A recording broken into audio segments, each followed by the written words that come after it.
Coming up on Network Africa, Ghana's main opposition party rejects election results declared by the Electoral Commission, citing alleged irregularities. Cote d'Ivoire's opposition leader and former president Henry Konan Bedie calls for inclusive dialogue with the government.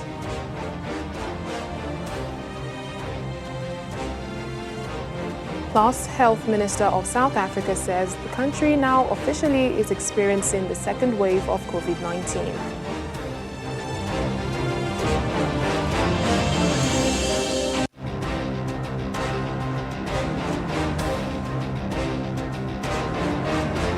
Hello and welcome to the program. I'm Layo Adegoke. Ghana's main opposition party has rejected the election results declared by the Electoral Commission, citing alleged irregularities. Officials of the National Democratic Congress say they will make known their next course of action soon. Incumbent President Nana Akufo-Addo on Wednesday evening was declared the winner of the election.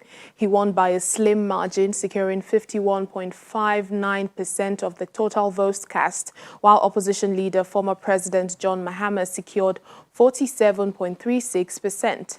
However, local and international election monitors have said that the elections were transparent, free and fair. In the meantime, President-elect Nana Akufo-Addo is calling for unity in the country. In his victory speech, he called on the two parties, the NPP and NDC, to work together, especially in Parliament. He says his immediate task will be to continue with the process of reversing the effects of COVID-19 on the economy. I'm extremely grateful to you, fellow Ghanaians, for this victory. I am deeply humbled again by your show of confidence, and I do not take this lightly. There could be that tendency for an incumbent president who has just secured a second term in office to, as it were, take it easy and relax because there's nothing more to lose or prove. I am of a different character. The Ghanaian people, through the results, have made it loud and clear that the two parties, the MPP and NDC, must work together, especially in Parliament, for the good of the country. Now is the time for each and every one of us, irrespective of our political affiliations, to unite, join hands, stand shoulder to shoulder, and work hard to place Ghana where she deserves to be. My immediate task will be to continue with the process of reversing the effects COVID-19 has had on our economy and on our lives, and put the nation on course for full economic recovery and development. Before the pandemic struck, Ghana in recent years was one of the fastest growing economies in the world. I give you my word, we will regain that reputation. Thank you very much, Mr. President. Well, let's get more on this from Joy News TV correspondent Daniel Dadzie, joining us now live from Accra. Thank you so much, Daniel, for speaking to us. Now, the wait is over and Ghanaians have re-elected President Nana Akufo-Addo. Now, in his speech, which we just listened to, he's calling for unity, I suppose because this election was closely contested. Yes, exactly so, Layo, especially when it comes to the parliamentary poll. Now, let me explain this very quickly. Ghana has 275 constituencies. That means 275 seats in our parliament. For you to have a majority in parliament, because of that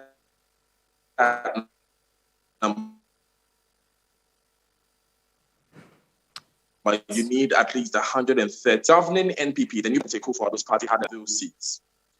And there were 2 seats in contention, but the opposition NDC is looking to grab those 2 seats. If things should remain that way, that would mean that the governing party has the exact same number of seats as the opposition party. However, there is one member of parliament who entered on an independent ticket. What that means, Lyle, is that he did not run with the backing of any political party. He went as an independent candidate. However, this particular member of parliament is someone who entered parliament in the year 2016 in our previous election on the ticket of the governing NPP. Yes, he won the election in a constituency which was the governing NPP's stronghold, and he won the election on the ticket of the NPP. However, this particular election, he raised allegations that he was being forced out of the parliamentary race by his party, and so he decided to run as an independent candidate. He has stated in previous interviews with us here at Joy that if he wins the seat, even as an independent candidate, he is willing to work with the governing NPP. So we have him on record on that. Of course, since the election ended, he has not spoken, but it's a very, very narrow race in the parliamentary race. Indeed, and a number of these seats are still being contested by the opposition. Yeah, just let me quickly ask you about, John Mahama's party. They are rejecting the results, and they say they plan to appeal to the Electoral Commission. How visible is this plan? It's actually quite simple. Ahead of the election, Lyle, the Supreme Court, the head of the judiciary, the Chief Justice, actually released a manual for election adjudication. In that manual, they said that anyone who has a challenge with the election results should file their complaint within 7 days of the declaration of results. After that, the Supreme Court will sit on that case within 42 days. And so because those steps were laid out before the election even began, it is the expectation of every Ghanaian that if President Mahama and the NDC has a challenge, they will use that for the presidential. But for the parliamentary, we fully understand that there are several seats which have been declared already, which the NDC is planning to take to court. Now, I must say that the governing MPP is also challenging some of the results of the parliamentary elections that have gone on across the country. But Lyle, this is an election that Ghanaians will not forget easily. Going into the elections, the NPP had a majority in parliament of 63 votes.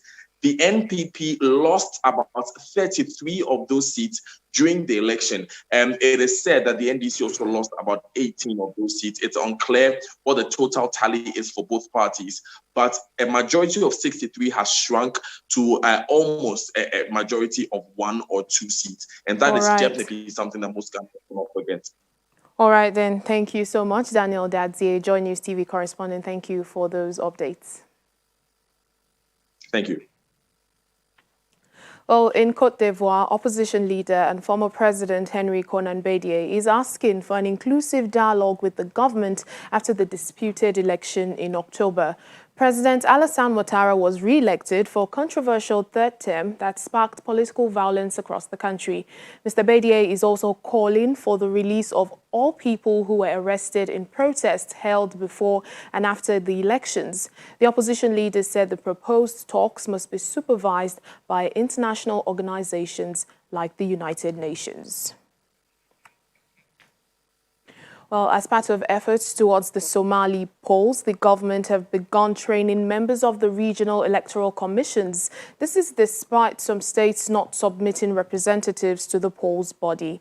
At its annual Somalia Partnership Forum in the capital Mogadishu, stakeholders also agreed on the priorities ahead, even as the country prepares for parliamentary election.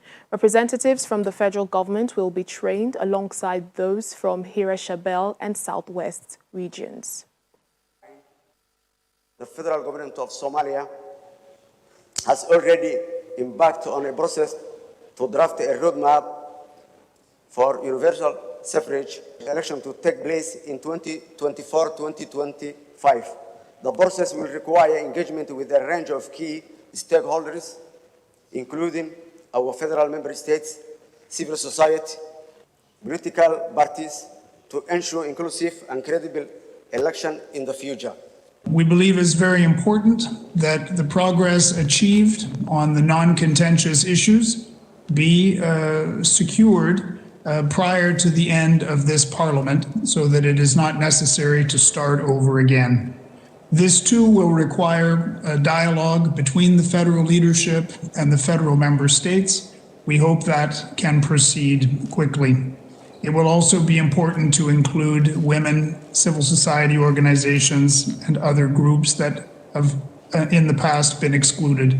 But constitutional reform remains a critical priority. We'd like to see more progress. Excellencies. Egyptian President Abdel Fattah al-Sisi was on a two-day state visit to France this week, a visit that was quite controversial. Now, with a renewed crackdown on political dissent in Egypt, the trip overshadowed French efforts to nurture security and business relationships. Critics have voiced concern after President Emmanuel Macron said he would not condition the future sale of French arms to Egypt on human rights because he did not want to weaken Cairo's ability to counter terrorism in the region. Rights organizations accuse President Macron of turning a blind eye to what they say are increasing violations of freedoms by al-Sisi's government. However, French officials dismiss this and say Paris is following a policy of not openly criticizing countries over human rights.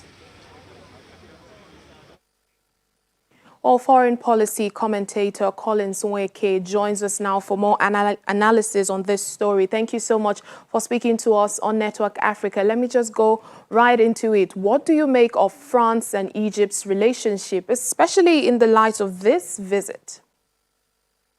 Thank you for having me. I believe that what we're practically seeing playing out, with the open arms in which President Emmanuel Macron of France has welcomed President al-Sisi of Egypt is, pragmatic foreign policy at play. Now, pragmatic in the sense that, French or European mouths might be full of, praises around values about principles of liberty and democracy. But when it comes to the real thing, they are going to put their national interest first. In the case of France, with their relationship with Egypt, what we're seeing as priority for France is actually selling arms, doing business with Egypt, undermining all the efforts that European countries and even France itself in years past have actually put in defending democracy, freedom, and liberty in other parts of the world. So yes, this is actually transactionalism playing out and mixing it up with foreign policy.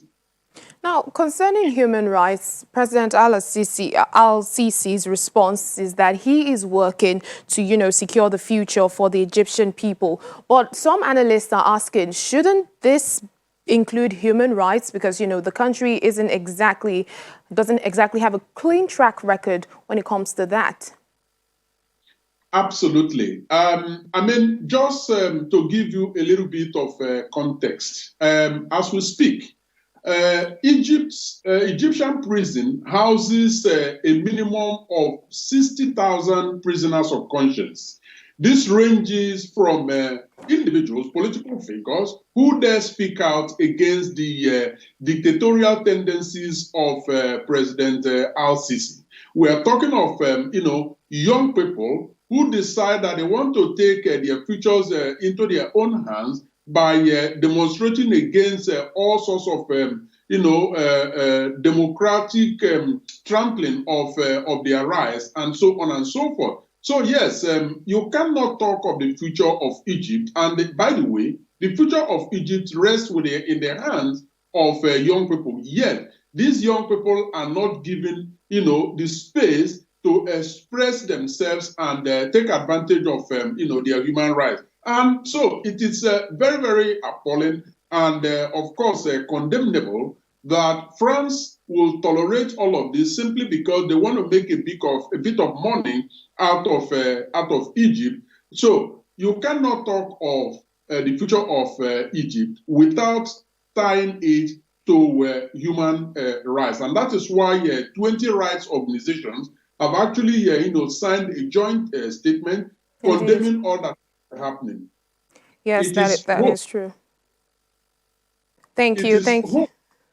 My pleasure. All right, so we don't have much time, but thank you so much, foreign policy commentator Collins Weke. Thank you for speaking to us on the program.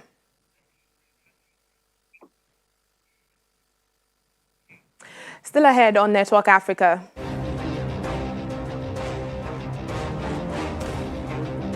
A young Egyptian boy finds purpose in Tudera dancing despite his cancer diagnosis. Please stay with us.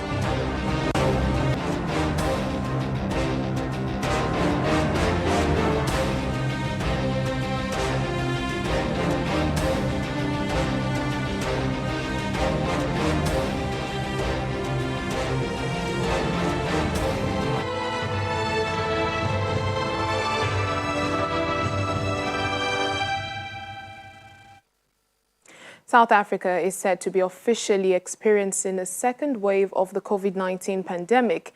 Health Minister Zweli Mkhize says 4 provinces, Western Cape, Eastern Cape, KwaZulu-Natal and Gauteng, are the key drivers of this new wave. On Wednesday, the country reported 6,079 new cases. Our South Africa Bureau Chief Betty Dibia has more. The scientists had predicted a second wave of high COVID-19 infections, but it wasn't expected this soon. Now the numbers have started increasing. They first moved to about 2,000, but now they have moved much higher than that.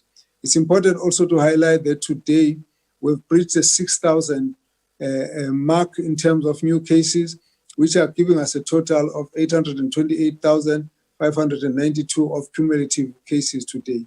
The Eastern and Western Cape provinces, KwaZulu-Natal and Gauteng, are the 4 provinces driving the surge. Positivity rate, which is positive test outcomes per 100, has shifted from 10 to 18% nationally and could be higher per province. Now there is an age deviation in infection patterns. This is a new issue, and this is what's most worrying. It's believed to be due to a large number of parties involving young people drinking alcohol with no adherence to non-pharmaceutical interventions. The tick is deeply concerning because, most of us knew we're likely to see, until we have a vaccine, we're going to see these surges and tick upticks and downturns. But we didn't expect one so soon. The news of the Pfizer-BioNTech vaccine in the United Kingdom has captured the world's attention, and we asked the chairman of the National COVID-19 Advisory Committee, Professor Salim Abdulkarim, how soon this could be seen in the country. It is going to take a long time before we can vaccinate enough people. We estimate that somewhere around 60% or so of the population will need to be vaccinated, and that's just a rough guess. If that is so, we anticipate starting vaccination in South Africa somewhere around the middle of next year.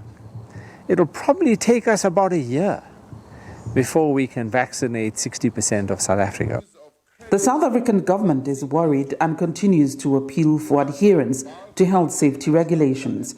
Asked whether a return to hard lockdown is on the cards, Health Minister Dr. Zweli Mkhize said that and other suggested options are being examined by the National COVID Command Council, and the final outcome will be announced by President Cyril Ramaphosa. From Johannesburg, South Africa, Betty Dibia, Channels Television News.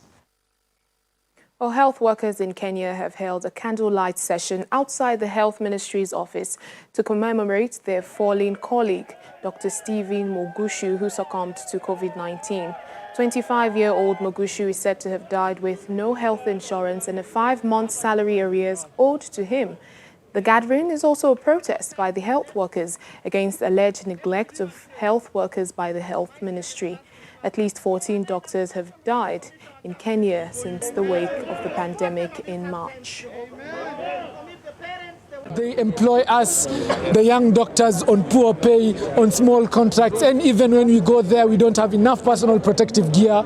And when we do eventually get a sickness or the pandemic, we are not insured by the government, and we are the frontline workers, so we have to pay for our own treatment, like our deceased colleague was. He had to pay for his own payment until it was too late and we lost him. Our doctors are being underpaid and not being paid by the county governments. Health cannot be put under the county government. Health is a national issue. It needs to be brought back to the national government. It can't continue working like this because the doctors have been left and have been stranded and we are all alone. But we are the ones who take care of this country. We're the caregivers and protectors of this country. Yet we are treated like trash, and it is fair. It is not fair, and it is disappointing. COVID does not discriminate. We thought that this would have a completely different ending, but it didn't. And the reason that it hurt so much is that Mogusu was one of us. It could have been him, it could have been me, it could have been her.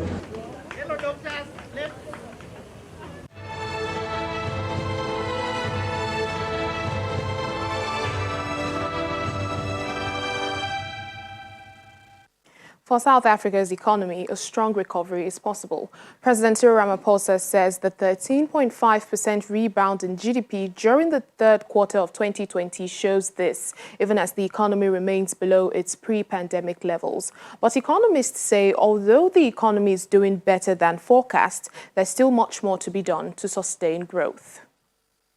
First and second quarters of 2020 came with negative GDP figures, thanks to the COVID-19 pandemic and the resultant lockdown restrictions.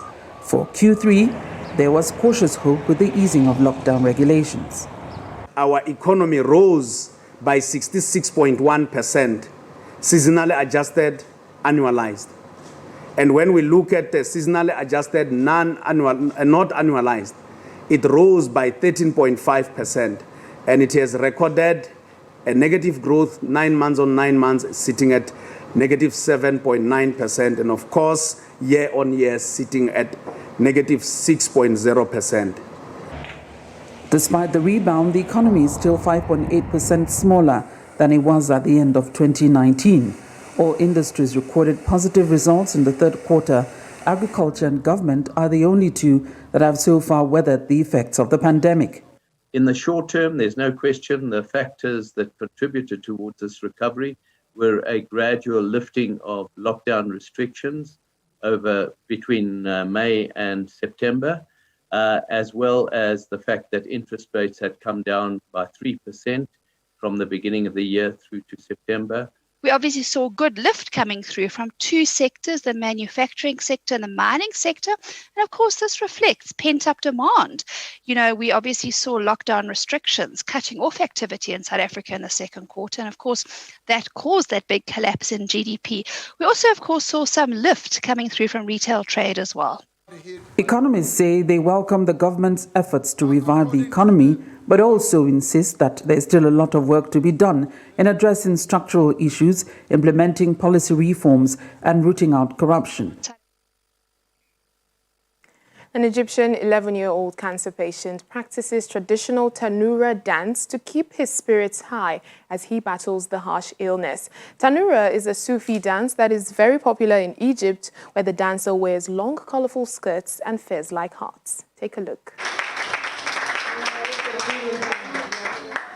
Abdurrahman Tariq was first diagnosed with cancer when he was only 20 months old, and his future seemed a harsh and painful one.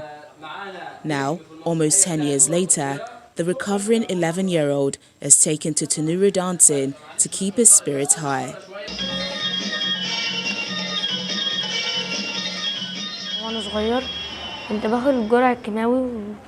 Before learning Tanura, I would sleep all the time. I would not move at all. I did not have any purpose. When I learned Tanura, I had a purpose that I'm now moving towards. The young sixth grader is originally from Tanta, north of Cairo. He took to Tanura dancing at a very young age, but was only able to truly dance after stopping chemotherapy and radioactive therapy a year ago. Although his cancer is gone, it might return as he continues to struggle with body aches, muscle pain, fever, and overall weakness. His pain, however, is no obstacle to achieve his dream. I will resist. I will not stop. I will spin with Tanura. I don't care about the pain. The pain doesn't matter to me. What matters is that I beat the pain and that the pain doesn't beat me. Tariq's dancing was one of the few things that brought back meaning to his life.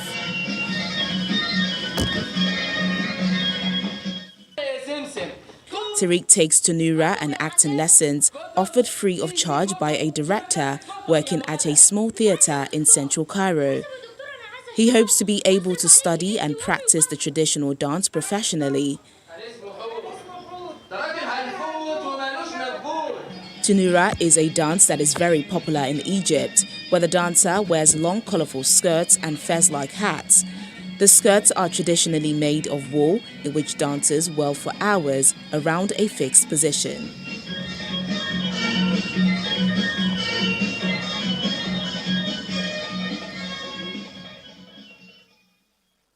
And that's it on the program today. Thank you for watching. I'm Layo Adegoke.